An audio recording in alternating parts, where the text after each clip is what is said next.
those who don't want to pay clear the way for those who are willing to pay to have a traffic free way. Every single road in the city, if it's a regular city road, you have a speed of anywhere between 20 to 30 kilometers per hour. That's what the government pretty much guarantees by putting this price. Imagine a bus service where the bus stop is just around the corner, less than a 5-minute walk, and your bus comes in under 5-minute wait, and your bus also reaches the destination without a delay of more than 5 minutes, because now the buses are operating on a congestion free corridor. In a mall, you don't get to park your vehicle right in front of the shop that you want to go to. You park somewhere on the nth basement and then take a lift and then walk to reach the shop that you want. If malls are desirable, why can't we create streets as desirable as malls? The question is, should the government be creating housing for people, especially the poorer sections of the city, or should it be creating housing for cars? Are we on? Let's go. Welcome to another episode of the OoruLabs podcast from Bengaluru. Ever complain how bad our cities are, how bad your commute is? You'll get to hear from people who are working to solve these problems in their own way. This is your weekly soapbox for urban sustainability. I'm your host Sathya Sankaran. On a rainy September day, Bengaluru's outer ring road faced massive car pileups. People were stuck for hours, and the newspaper headlines next day screamed 3 hours for 6 kilometers and such like. This prompted the government to announce congestion charging on key arterial roads. Right? While most transport experts favor disincentives for private vehicles, how should we view this announcement? Mhm. Right? Shreya Gadepalli is the founder of Urban Works Institute. She has more than 2 decades of experience in guiding cities towards public transport, parking management, and active mobility. She did a masterclass on the OoruLabs podcast episode 3 about the bus aired February. It was called Did We Miss the Bus? I'll link that show to the show notes below. This time she is here to talk about more than just the bus. Welcome back to the show, Shreya.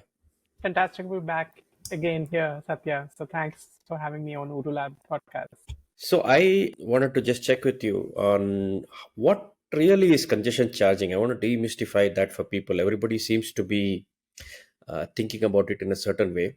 Mhm. And the big question, will it work in India? I don't like the word congestion pricing because it seems like a penalty of sorts. And I honestly believe that this idea, which I would rather call it maybe road pricing or pay for your way pricing, Hmm. is actually an incentive. It's a way of trying to get people out of congestion. So it's a positive thing. It's not a congestion pricing, it's a decongestion pricing, if you will. Of Hmm. and the idea is fairly simple. Everybody is stuck in traffic. Everybody wishes that there was less traffic, right? As in, so who wants to be stuck in traffic? You want to have less traffic. And if you want to have less traffic and roads are very invaluable, then the obvious answer to it is put a value on that road, put a price on that road, and let's see who values that road more than others. And obviously, some people would be unwilling to pay, not everybody, but some people would be unwilling to pay or can't pay, whatever. We'll figure that out, through the course of this conversation. But those who don't want to pay clear the way for those who are willing to pay to have a traffic free way, right? I think that's the simplest way I can describe the idea of road pricing. And this is a fantastic way now of exactly doing what people want, which is let's have less traffic on the road. Uh, because some people are moving out, those who remain pay for it. And for paying, they get actually a fantastic service, which is a traffic free way to get to wherever they need to go rather than being stuck for 3 hours on a road. Who wants to be stuck and waste their time? So one of the questions that comes up with schemes like this is the equity issue. Mhm. But before I jump into the equity issue, is there a specific way in which this road pricing is done? So I'll start calling this road pricing from now on and not call it congestion pricing. Yeah. Let's see if that sticks. Is there a specific way? Because in this particular instance, it seems to me that they have identified specific roads, specific corridors, Mhm. and a single road stretch, right? Like the Yeah. outer ring road of Yeah. Bengaluru, Yeah. and say that can be congestion charged. Mhm. But I have seen some other countries do it differently. So, what is there an ideal way to do this thing?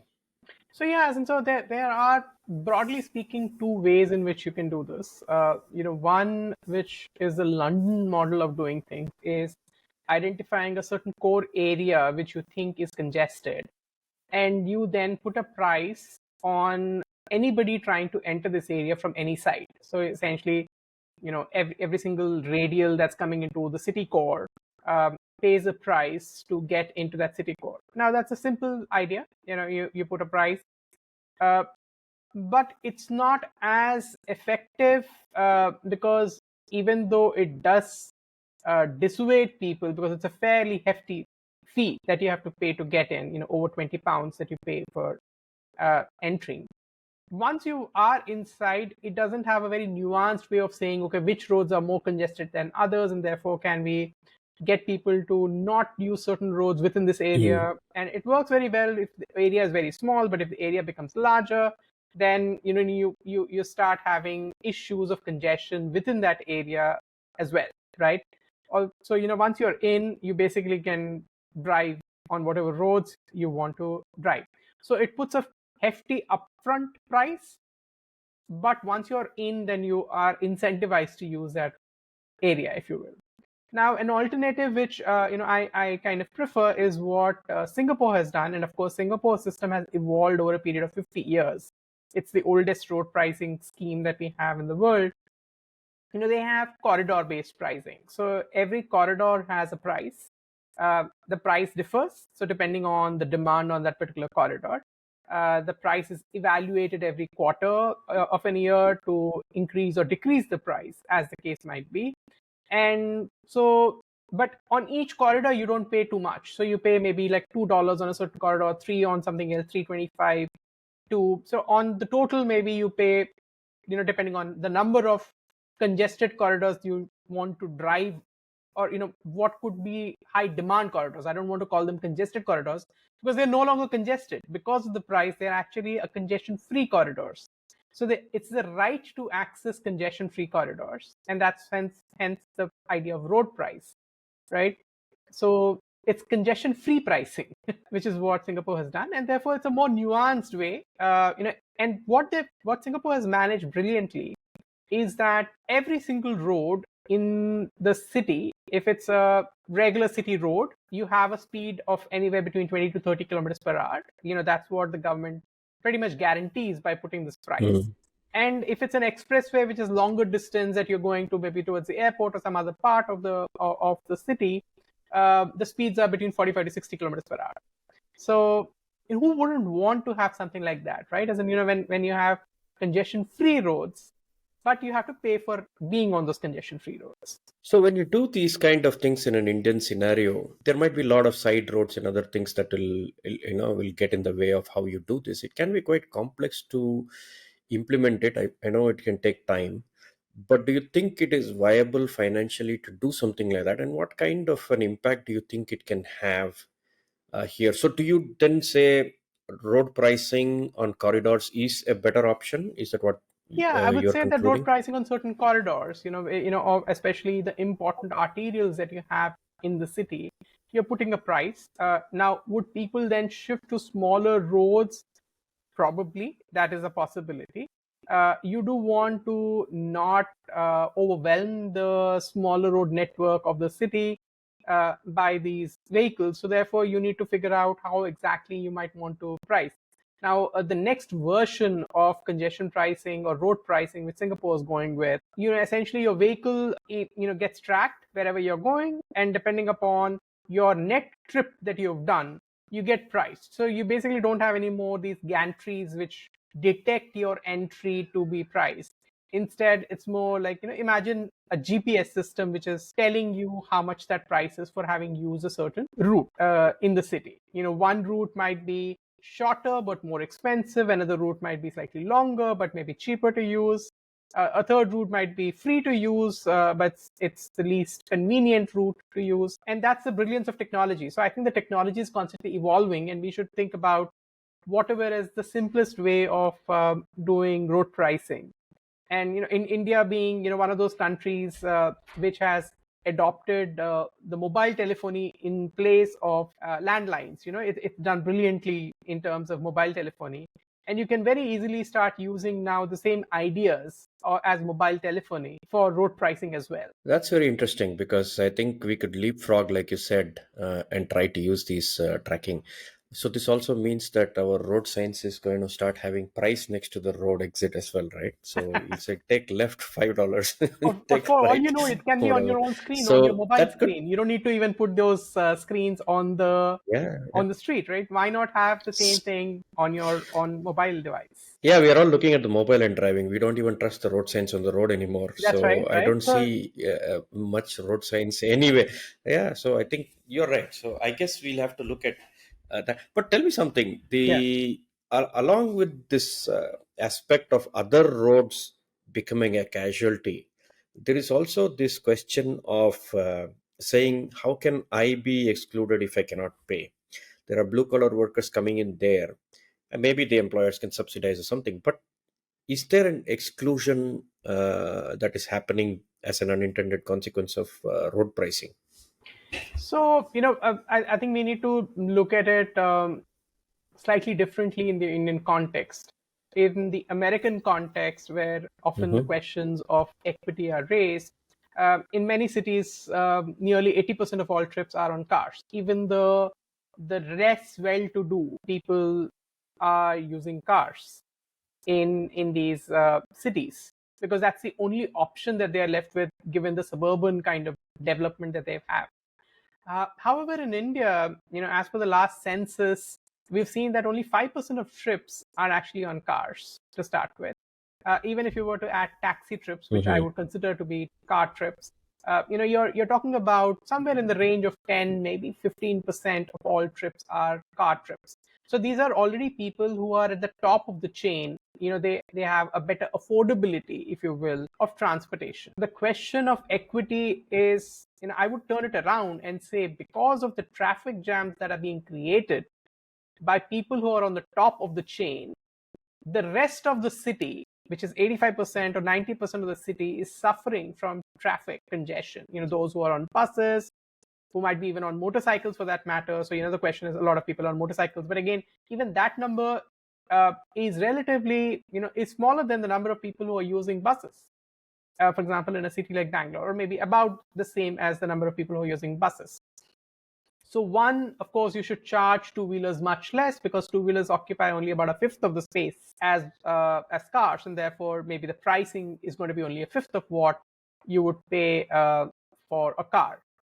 Maybe it's possible that on certain corridors you don't charge for two-wheelers, you only charge for cars and cabs, but you don't charge for two-wheelers. So that's an option that's always there for people to choose a more efficient way of mobility compared, like a two-wheeler is more efficient than a car. But the most efficient mobility mode which is there in the city is a bus.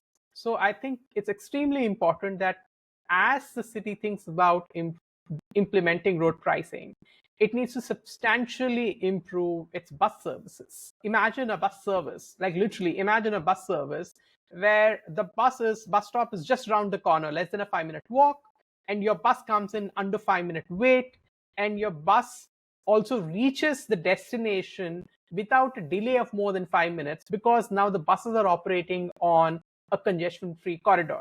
So a combination of these congestion-free corridors, because of other vehicles, because of cars being priced, principally cars being priced, as well as priority corridors for buses, will ensure that buses become a really attractive alternative to using personal motor vehicles. So I think it's extremely important that we provide also this alternative to people. They have choices, and it's a choice that you make. You might be willing to pay for a Hmm. traffic-free way, or you have the alternative of a very reliable bus service which is just around the corner from wherever you are. That's really the question of whether we are willing to create such a fantastic bus service that everyone loves. So I want to come back to the bus, but that was one of the things that was said, that the is there a timing issue here? Are we too early to do road pricing? Because some people say, oh, you are preventing me from accessing certain roads. What alternates do I have to get there? And the public transport and the alternatives is not convenient. Can there ever be a perfect situation in which you can charge road pricing? Is there a certain maturity level in public transport? How do you even measure what is the right time to do road pricing. So because I'm asking this, because if you introduce it now, they say too soon. When can it ever be not too soon? And what is that situation on the alternates that can take the slack? So first of all, when we say, when an idea like congestion pricing is put forward, none of this is going to be implemented tomorrow, right? It's impossible to implement it tomorrow because you do need to plan out the rollout of such a system. So just the planning and rollout of congestion pricing in Bengaluru will take another 12 to 18 months. And it's very much possible to substantially upgrade the bus service in a very similar period of time. So I think it needs to be simultaneous, and there must be very strong communication to citizens as to what those alternatives are, how the buses are being improved, how people have a real choice compared to what they think they have right now. So it's a combination of physical improvements, but also communication to make sure that people are onboarded to the idea that they actually have a fantastic public transport alternative to being dependent on their personal motor vehicles. That also means that the public transport alternative should be fantastic. Right now, all of the eyes are on the metro with the coverage that it can give, and it's limited. We'll talk about the bus a little bit, but I want to come back into this parking thing. We have been trying to introduce paid parking in the city here. You have worked with a lot of cities in trying to get paid parking. What is the role paid parking has in decongestion? How does it rank as opposed to a road pricing? Is, in my view, uninformed view, it might be. You can correct me. I thought parking is also a type of disincentive, like a decongestion thing. How should the city prioritize the parking? Should this be done first and that, or together, or do you think the other way? I just want to So, kind of get your opinion on that. I think it's not a question of either or. I think both of them have their own respective values. In my opinion, congestion pricing or decongestion pricing or road pricing, as we are talking about, is a much more nuanced way of ensuring that certain corridors that you want to be congestion free remain congestion free because you're putting a price on it. Now, parking is an interesting thing. Again, I think it's unfair to consider any of these as being a disincentive. They might have a certain disincentivizing effect. However, the principal reason why you're doing it is not to make it a disincentive. The principal issue with parking is that parking is a very suboptimal use of road space. The principal need for roads is that of mobility and other purposes. And mobility, when I say mobility, I mean mobility by motor vehicles, mobility by active modes such as walking and cycling, but also streets are public spaces which are required for people to be just outdoors, spend time outdoors in a city. And these two purposes, which is mobility and livability, have a much higher right, if you will, on street space compared to parking, which oftentimes just occupies a lot of real estate on the road. And we very clearly know that our roads can just not provide the space for the amount of parking demand which is there. So the only solution for the question of parking is that it needs to move off the street into private parking structures. And the reason why I say private parking structures is it's very clearly acknowledged now that parking is a piece of real estate. You want to store your vehicle for a certain period of time. It might be for 1 hour for shopping, or might be for 8 to 10 hours for being in an office, or being, if you're a shopkeeper, so for your work. But it's essentially a place to store your vehicle. And therefore, this parking should be really private sector led. So the parking question is not so much a congestion question. It's more a question of clearing the street space for the purposes of mobility, which of course will improve mobility. So in certain ways, it decongests the street. The second is that you're saying, listen, now this parking, there's no reason why a parking space, a parking space in a structure, a multi-level car parking, which requires anywhere between 250 to 300 square feet, which is the same size, incidentally, as one economically weaker section housing unit and costs the same. The question is, should the government be creating housing for people, especially the poorer sections of the city, or should it be creating housing for cars? And it's your answer against someone else's answer, but that is really the choice before us of saying, should people have housing or should cars have housing? And if you agree that people should have housing, then those car housing should really be created by the private sector for a private need. True. So one of the things that people keep asking me is, but there is no other space. The private people have already occupied the basements, and hence this is needed. Isn't it the other way around? That if you took this off and made it not free, obviously the private parking lots will start getting cleared because they need their customers, and it's not available outside. So the free parking outside seems to be causing that problem, no? Absolutely. So when I said we can't have all this parking on the road, there are two ways in which you can push or nudge this parking to go off street. One is that on certain roads, maybe you have no parking, and that's done in certain corridors, especially the expressways and such. But in other sections of the city, you put a price, and you put a price which is higher than what a private parking lot charges, right? Principally because this parking on the road is a premium parking. It's a more convenient parking.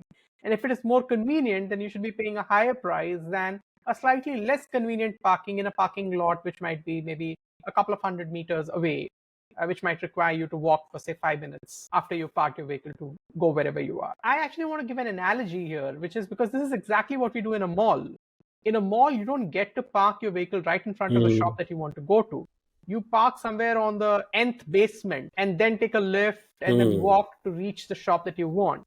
And if malls are desirable, why can't we create streets as desirable as malls? And for creating streets as desirable as malls, especially in a city like Bangalore, which is which has fantastic weather, we need to put parking away from that mall. It is such a logical thing, but then think about all the different oppositions we have had to remove parking from even a specific street for a weekend. And when we design spaces for not parking, the first people who come out against are the shops, which say, oh, they buy lots of things from us and they need to carry it from right in front of my store. Nobody wants to walk. Now, we haven't, first of all, created an environment for walking. We don't design it that way. But there's a lot of opposition. Why are cities hesitant to introduce parking and congestion charging? It's nice that Bengaluru has stepped up, but it needed a crisis like this. I think if we wait a little longer, we'll have the Chinese-style 3-day traffic jams and they'll get around to doing something. Everything needs a crisis. What should we wait for a crisis in parking now? Which I think we have already reached. I don't know. What do you see as the hesitancy? So, I think it's a question of, shopkeepers are an extremely important constituency in any city. But the interesting thing that we've seen in city after city is that a lot of the parking which is in front of the shops is actually occupied by the shopkeepers themselves.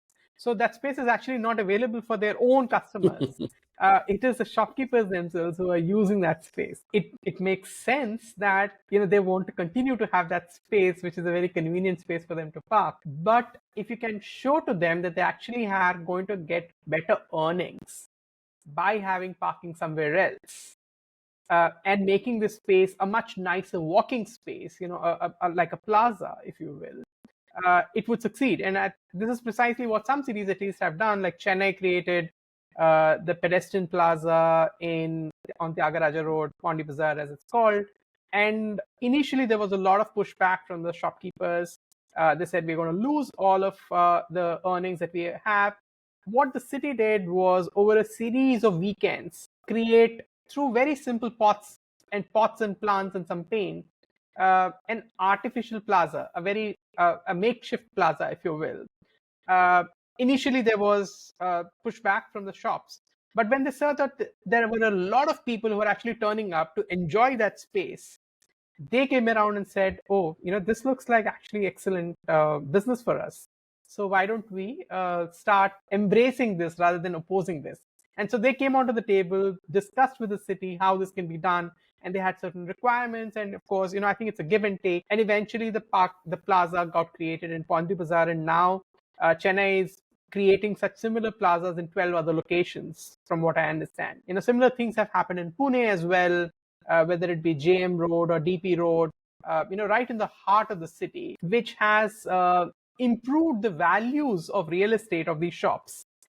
So, for the landlords, it's a fantastic, proposition that they're actually going to get more rentals because there are more shoppers on those streets. It's important that we collect these case studies and show, get even the shopkeepers from one city to meet with the shopkeepers of the other city. Times Square went through the same kind of complete revitalization about 15 years ago.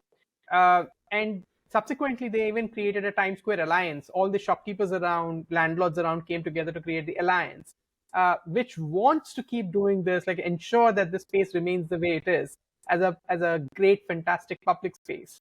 And I think it's important that we now get the Bengaluru Shopkeepers Association to have a conversation with the Times Square Alliance and with the Pune Shopkeepers Alliance and the Chennai Shopkeepers Alliance, for them to start sharing notes and see what the benefit is by creating great public spaces. No, I agree with that, because one of the first things is the loss aversion that they have. They are used to a status quo. And there is also political cloud. We have proven in Church Street that in just 3-4 days post pandemic, we were able to get back, some of the people even got back 70% of their earnings that they had lost. And now Church Street, for example, during the weekends is quite crowded even without the traffic block, right? But the same thing doesn't fly in another part of the city. There are wild comments. It has become politicized. Most political and bureaucrats also want to do something like this, pedestrianize streets and give people the space. But the people are hesitant. Maybe the knowledge exchange might be a useful thing for them to see, but yet there is a NIMBY effect. Yeah, I see that, but it works there. It will work for you, but I don't want it here anyway. At some point, you need to put the gauntlet and say, well, here are some rules where if you are near a public transport hub, you are not going to get a lot of cars being in there or some such thing. I don't know how you convince people. Sharing knowledge is definitely a good thing. Most people who are on my show who come back and say work with the people, try to convince them and all that, there'll always be a small majority who don't want to accept that a different way of living and moving around is going to work for their benefit. How do you think cities should proceed with parking and congestion charging? Before I move on to public transit, how do you think they should it be driven and said, yes, we have to do it because there are parking plans here as well? So should they just make a decision, or should there be more consultations and things like that? So I think there's a lot of value. You've been involved as well in the idea of tactical urbanism, and I think there's a lot of value in tactical urbanism, principally because there are a couple of reasons. One, it's an experiment, and you convey to the people who are hesitant that it's an experiment. If the experiment doesn't work, we can go back and try something else, right? We are not, this is nothing permanent. It's just a trial, and we'll see what happens. Like, do it a couple of times. If it works, great. If it doesn't work, we can move around. Two, you actually yourself get to learn what the issues are with the proposed design when you're doing it as an experiment, because maybe there's something that doesn't work. You thought it will work, but maybe it doesn't work. So you make the change in the design before you make it permanent and you start pouring concrete. You have an opportunity to learn from whatever it is, and then you can gather the data of before and after. Like, for example, if shopkeepers are hesitant, give them the chance to do this as an experiment over 2 months, over weekends only, like once a week, twice a week. Gather the data with them to see whether or not they're actually getting more business or less business. And you commit to them that if you're getting less business, we'll figure out some other solution, because it's extremely important eventually that the local community, howsoever reluctant they might be, that they come in and start seeing value in it rather than it being imposed on them. Nobody wants things to be imposed on them. The minute it seems like an imposition, even if you like it yourself, you push back on it. This is human behavior, right? But instead, if it's presented as a choice, their choice, it has a much higher chance of success. So I guess some kind of an innovation challenge where communities come up and say, I offer my space to try out this experiment. In return, they get something, might be a useful idea to look at. Yeah. So in do you see any of the cities progressing on parking and congestion charging? Have you seen any other city in India talk about road pricing? Has anybody implemented parking successfully? Yeah, so UrbanWorks itself has has done an extensive study on implementing congestion pricing in Mumbai. This was done in association with MMRDA. Subsequently, because of the change in government, things have slowed down. But there's a solid proposal which is ready, which the city can take forward. Bengaluru, I know recently, I think FICCI, along with the state planning department, they came up with a proposal, and I think it certainly is something that should be taken forward. So almost every Indian city, the large metropolises that we have, Bangalore, Mumbai, Delhi, Kolkata, all of them, it's high time they implement congestion pricing. Vis-a-vis parking, I think there have been some good moves and some not so good moves. Many cities at least have started charging for parking on roads. Delhi pretty much everywhere. The prices may not be very high, but they have started charging for parking in most places in the city. And in most of the places, the pricing is also duration based, which means the longer you stay, the more you pay on the streets wherever it's being parked. So I think that's an extremely important concept to grasp, that the longer you stay, the more you pay. The larger your vehicle, the more you pay. The more prime the location, the more you pay. And which the corollaries are also true. The shorter you stay, the less you pay. The farther you park, the less you pay. And the smaller the vehicle, the less you pay. So a two-wheeler should be charged only 1/5 of what a car gets charged, but presently it's charged half of what a car gets charged in most cities. So I think that's something to be considered. Kolkata also has some very good, parking management that's happening in terms of on-street parking management and pricing, and a bunch of other cities have started the parking part of it. Ahmedabad recently has announced its plans to develop a plan for citywide parking management. UrbanWorks had done a workshop with Ahmedabad Municipal Corporation as well as other cities across Gujarat on why we should be doing parking management and what is the best practice of doing it. And subsequently, this has come up. So, some good moves that are happening. Having said that, there's still this strong belief that the city is responsible for building multi-level car parking. I think this is something that needs to be undone as an idea, because cities, it's a piece of real estate which needs to be done by the private sector. What the city must do is start managing the public part of it, which is the street parking, and nudge people to move to private off-street parking structures. This also creates an incentive for private markets to develop, private parking markets to develop. And we've seen that actually private parking markets have already developed in multiple cities. For example, I know in a bunch of railway stations, metro stations in Chennai, a lot of open plots near the metro stations have opened up as long-term parking, as pay and park, because people want such a service. And people have seen, and private entrepreneurs have seen the value of opening up plots for such parking. Similarly, we've also seen that in certain malls where the parking price is fairly high, nearby smaller plots have opened up their space. It's a slightly less convenient place to park, but it's much cheaper to park there. And therefore, this whole thing of opening up private parking lots for parking, which are temporarily not in use, there are no buildings. I think that's a fantastic opportunity that we have. I think so. So one of the other things that comes up when we talk about all this is the other ask of when are we going to get better public transport in order for us to make this a little more palatable. Right? I asked this question the last time. How do we get more buses? Because look, the road space is shared by the buses. The trains escape this thing. They go overhead, have their own tracks. But the buses get to share the traffic and they bear the brunt of it. They need to be more in number because they go to more places than the trains do. They do. And they need some priorities. Yeah. Now, most usually the skepticism comes from the price we pay for the road or for the parking is not going to come back to fixing my footpath or to public transport. Why should I pay this? Of course, it might be one of the excuses among the many, but it seems to be true as well, right? Should there be a way of channeling these revenues back into public transport? Is there a way of ring fencing that? Because I think the congestion charging will be charged. I don't know which agency is going to do it as well, but let's say the BBMP does it. BMTC is a different entity. The state True, government and I funds think it that's as the a different reason why corporation. it's But extremely important that cities now start embracing the idea of UMTA, a Unified Metropolitan Transport Authority. And I know recently BMLTA was created for Bangalore, the Bangalore Metropolitan Transport Authority, and very similar, at least in its conception, to say the Land Transport Authority in Singapore or London's TfL, the Transport for London Agency, which brings all transport related aspects under a single entity.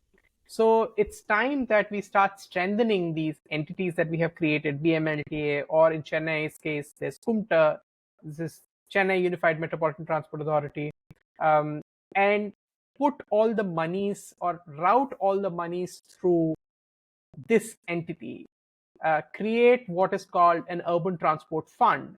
So whether it's congestion pricing or road pricing or parking, any of these revenue sources essentially go into this fund, which then gets redirected towards improvement in buses and footpaths and whatever, as an idea, right?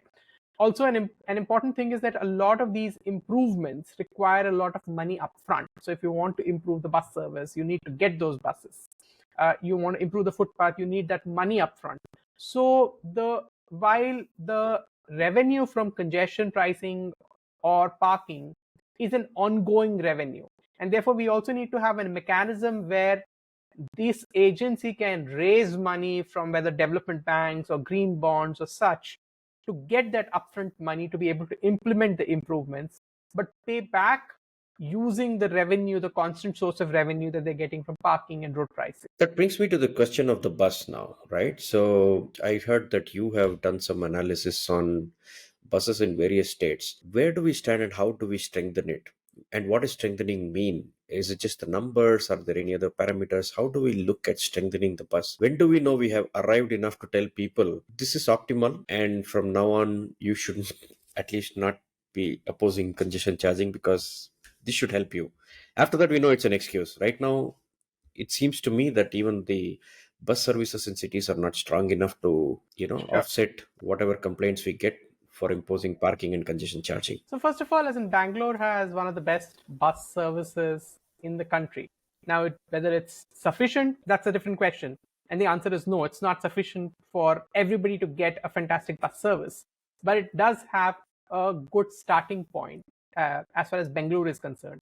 Other cities, not so much in Karnataka, but Bengaluru does. What is really required in Karnataka, if you will, is a substantially larger bus fleet. So across Karnataka, we need something of the order of around 14,000 buses for cities for the top 11 cities, of which the major share, of course, would be Bengaluru itself, about 9,500 buses or thereabouts.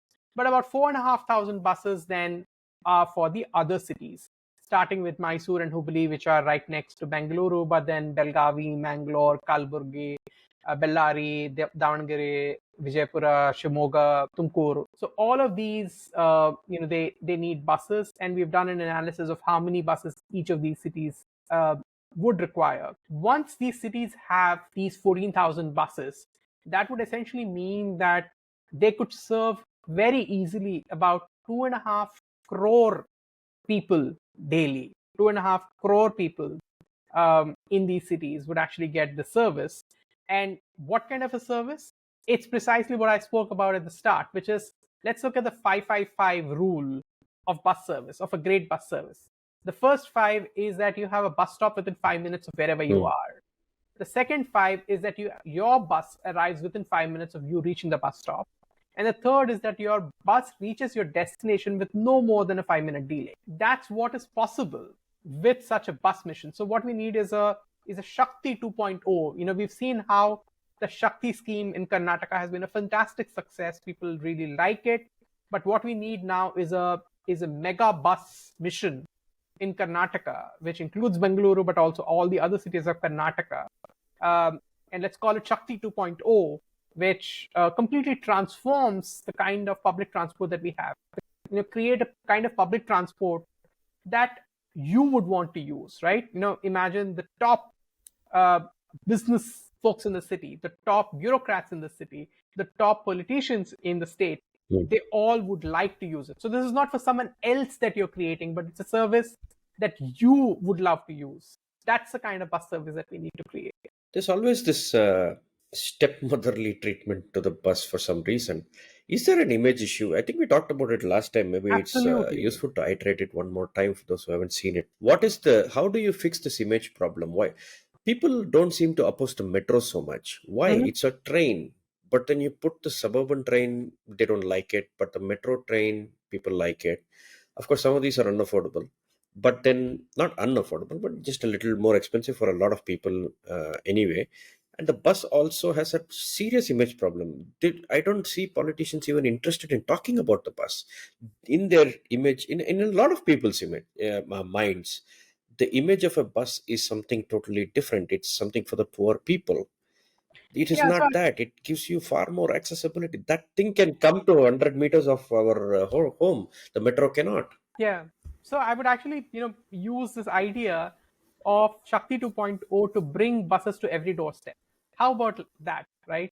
We've had water Mhm. at every doorstep. Yeah. Uh, why not have buses at every doorstep or nearly every doorstep, if you will? I think that should be the ambition. Two, I think it's Mm. extremely important Mm. that we have one quality and high quality rather than having differential quality. So right now what's happening even with say the Shakti scheme is that the free buses are only on the lowest category of bus services, the ordinary services. The higher level services are not free. So you are sending a message then Mm. that we are giving something which is for the poor, but the poor only deserve a poor service and the rich need better service, or those who are willing to Mm. pay, only those who are willing to pay should get a better service. I think a better way of taking it is how Delhi did it, which where every bus is available for every woman for free, whether it's a regular bus or an AC bus. The second question to ask is why not have 100% AC fleet in every city? Now, I understand Bengaluru, one might say, has better weather, Mm. but that's not true with all the other cities. Two, even in Bengaluru, the weather is getting quite warm in certain parts of Not the here city. anymore as well. The question is, if you have an AC in a car, every single car pretty much comes with an AC.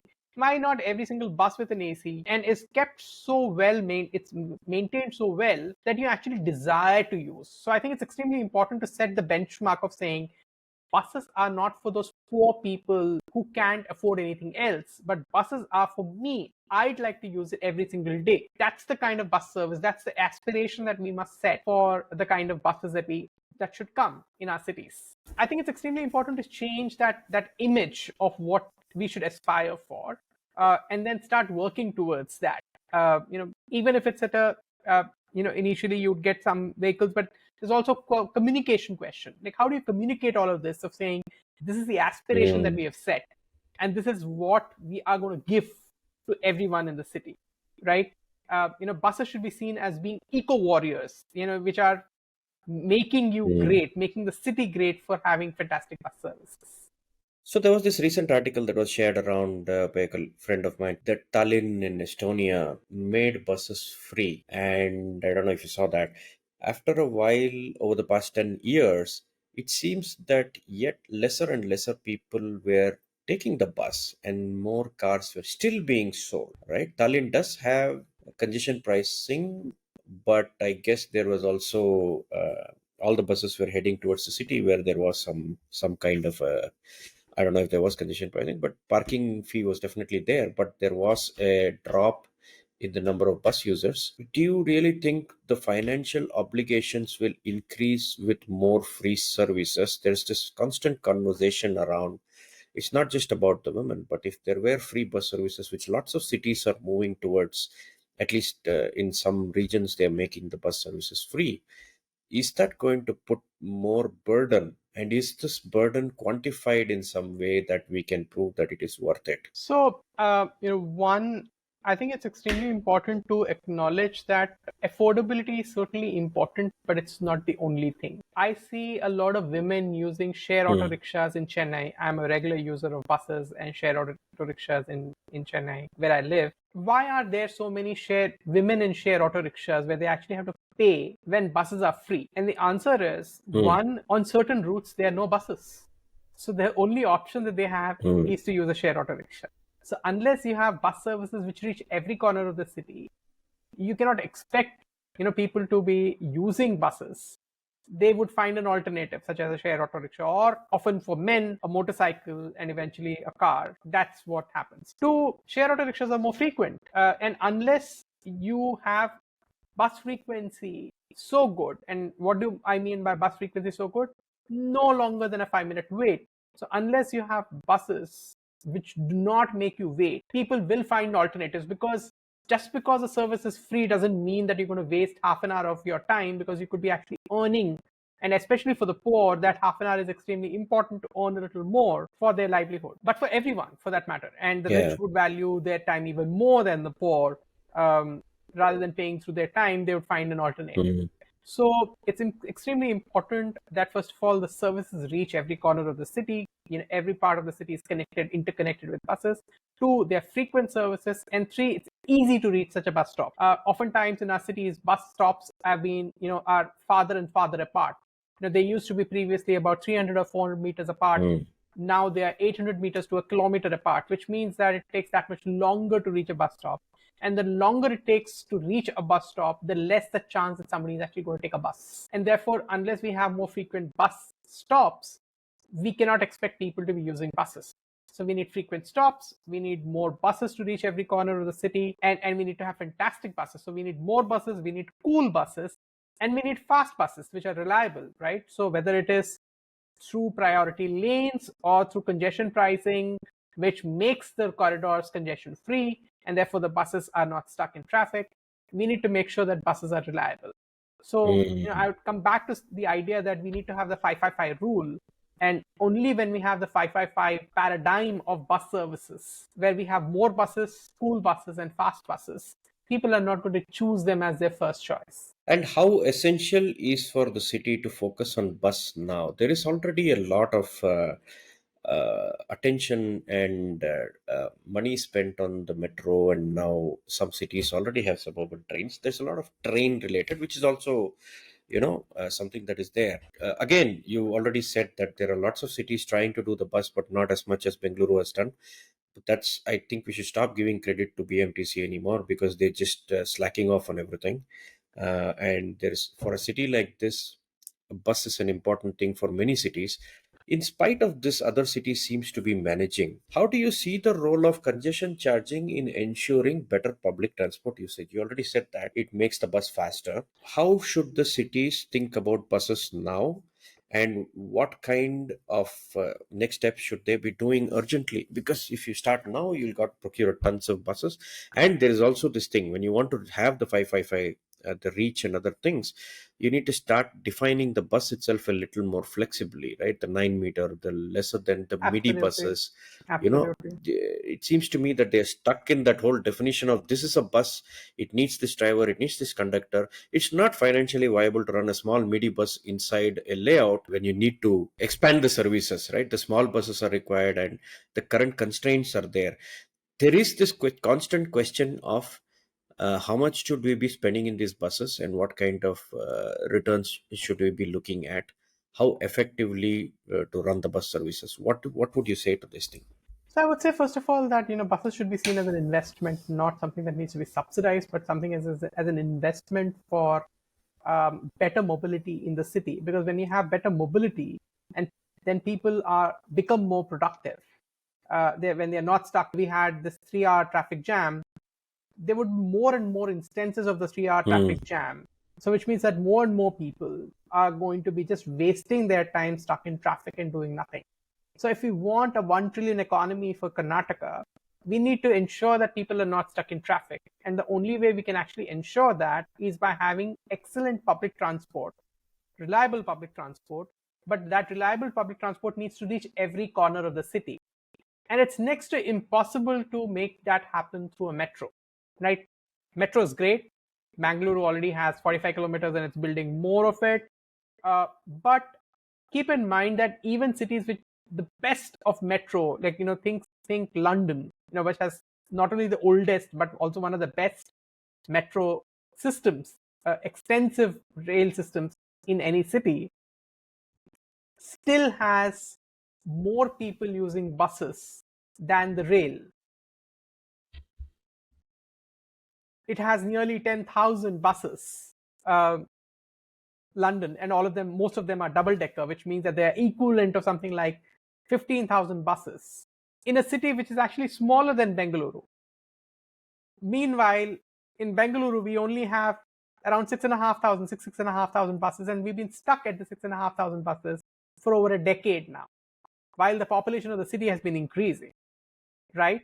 So it's time to have that ambition. So let's go from the 6,000 buses to 10,000 buses at least, and then expand it to maybe 15,000 buses to make sure, like you rightly said, that there are a variety of form factors. So you go all the way from micro buses, I would call them, which have only say 8 to 10 people in them, all the way up to articulated and maybe even bi-articulated buses, which have 120 or 150 passengers in a bus, right? Depending on the corridor demand, you use a variety of sizes of buses. But it's only possible with buses that you can reach every corner of the city. And unless you reach every corner of the city, you can't expect people to be using public transport. I think there's a lot of work. Do you see any other state doing more progressive work on buses? What examples do you have of people, the other states in the country wanting to do stuff? So, as in Delhi has recently has expanded its bus fleet. A lot more needs to be done, but at least they have started that process. Delhi also needs, much like Bangalore, to ensure that these buses are not stuck in traffic. Right? Just having more buses doesn't cut it. You need to have not only more buses, but you need to have cool buses. And when I say cool buses, I mean not only air-conditioned buses, but buses which really are attractive for people. They feel aspirational. They feel like using them. They're clean, so clean that they feel cleaner than malls, if you will. And they need to be fast. And unless buses are fast, either through dedicated lanes or because the corridors themselves have been decongested using road pricing, you can't expect these buses to service the demand which is there and reliably for people. So every city needs to think about not only more buses, school buses, but also fast buses, and ensure that you have bus stops every 300 meters, within 300-meter walking distance, and buses which are maintained fantastically well, and you have a great walking environment to reach the bus stops. That's the complete picture that we really need to think about. And I hope that Karnataka would be one of those top states, along with Delhi, maybe Tamil Nadu, Maharashtra, Gujarat. Every state needs to do well, and I think it's time for the time for the bus has come. That would have been a nice thing to end on, but one last question on the state undertaking which actually runs these buses. In our case, it's BMTC, but there are so many other state transport corporations which run these buses, city transport corporations which run these buses. Are they capable of such nuances? Are they capable of such thinking? Are they capable? Do they have the leadership to think? Because if they had, they should have started it by now. What is lacking? Why are they sitting back and letting the floor to I'm not saying the metro shouldn't be there. I'm a user of the metro as well. But why do you concede the floor to one form of transport and allow that to monopolize conversations for a longer time? I can understand there is a political will lacking in how they see the bus. But do you think we are putting all our eggs into these transport corporations? Are we creating another railways kind of a thing where they are not allowing others to operate? And somebody in the last time we did the bus conversation, somebody wanted us to touch upon the contracting models as well. Maybe you can just tell us, how do you, I don't want to call it de-risk, how do you enhance capacity of these organizations? How do you enhance the regulator, the transport regulator like BMLTA, which is only there in in Chennai and Bengaluru and hardly a few cities? How do you see that capacity thing and the call for why isn't bus being run by private? What do you have to say? The STO model did work for the longest time, and the states which have had the best of public transport services, principally the southern states, whether it's Tamil Nadu, Karnataka, these two are on the top, and then there's Andhra, Telangana being the other states which have had good bus services. They've succeeded principally because there was a lot of state support for buses, right? And the state support principally came to the STU model of operations. Now, is that the best way of doing it? Probably not. There should be other models that should be explored. And the concern with the STU model principally is that you need somebody else to monitor you. You cannot be both the monitor and the operator. And the leadership of the STU is principally busy with firefighting day-to-day issues rather than thinking long-term about what needs to be done. And therefore, maybe there needs to be a bit of a separation between the one who's responsible to ensure that you have service planning and ensuring that every citizen gets whatever they need, right? The monitoring agency, from the operating entity. So maybe there is a case for, say, a BMTC to be split into two, one being the planning regulator and the other being an operator, if you will. And along with that, now comes the opportunity of maybe even private operators coming in, principally through what I would call the gross cost model of operations, where they are a service provider. This is precisely what the railways has also managed to do, which is that the railways is responsible on the front end to ensure that services are there. But they have gotten these other private sector service operators to do bits and pieces of whatever needs to be done to improve the quality of service. So I think on the back end, a lot of improvement from the operational side could be done by bringing in private sector to run these services. Of course, there are other models like the net cost model, but the net cost model typically doesn't work so well because, again, states principally see it as being some way of washing off their responsibility towards public transport and instead giving licenses and getting a rent. So it's a rent-seeking model, the net cost model, as against the gross cost model where the state is responsible towards providing a certain quality of service to people and is optimizing on its operational side by bringing in private sector. So certainly a case to be made why we should not have a hybrid model of both STOs and gross cost contract private operators, but all of them being monitored by an agency above, which ensures that service quality benchmarks are being met. That sounds like a good option. Maybe if the maturity comes in managing the GCC operators well over time, they can even look at renting out a few routes on the net cost side. But I think there needs to be a maturity curve in capacity. But this is wonderful. We started with congestion charging and we ended in the bus. I always want to end in the bus when I speak with you because there's so much to be done. Yeah, I mean, the correlation is the bus is only going to get faster if you have congestion charging. So let's see how that goes. Thank you, Shreya, for coming on the show Pleasure, and helping always. us unpack this. For the rest of you, do subscribe, like, and share this video so we can talk. Shreya, again, thank you very much. See you all next week. Bye bye. Bye bye.